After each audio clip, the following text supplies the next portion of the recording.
সবাইকে জানাই শুভ শারদীয়ার আন্তরিক প্রীতি ও শুভেচ্ছা এবং অভিনন্দন। সঙ্গে আমাদের বন্ধুদের এবং তাদের বন্ধুদের মানে সবার জন্য অনেক অনেক ভালোবাসা। আশা করি পুজোর সবার ভালো কাটবে।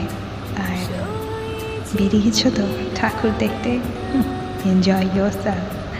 পুজো মানেই হাতে হাত রেখে পথ চলা, পুজো মানেই দুষ্টু মিষ্টি অভিজ্ঞতা, পুজো মানেই বন্ধুদের সঙ্গে ফুচকা খাওয়া, পাপড়ি চাট, হাসি হুল্লোড়, সারা রাত ঠাকুর দেখা, অষ্টমীর অঞ্জলি দেওয়া।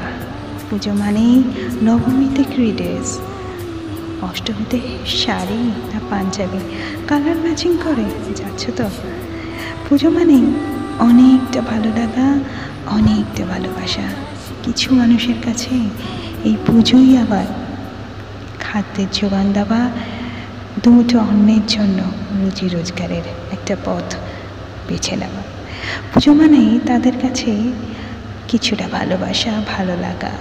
পুজো মানেই অনেকের কাছে একটু কষ্ট, একটু মন খারাপ, আবার সঙ্গী না থাকায় তাদের একটু অনুভব করা।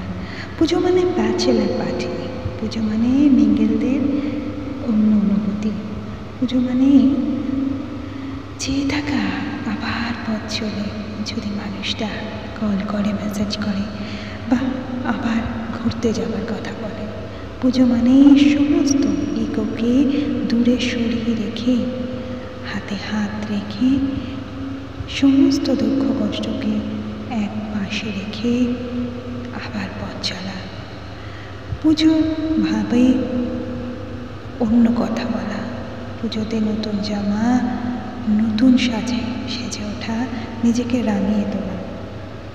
তাই ভালো কাটুক সবার পুজো, ভালো কাটুক সবার আনন্দের অনুভূতি। ভালো থেকো বন্ধুরা, ভালো রেখো। লাইক, সাবস্ক্রাইব, শেয়ার করতে প্লিজ ভুলো না। তোমাদের ভালোবাসা আমার জন্য অনেকটা জরুরি। Thank you so much. Stay please. Thank you. মিষ্টি মাদের অল দি ইয়ার।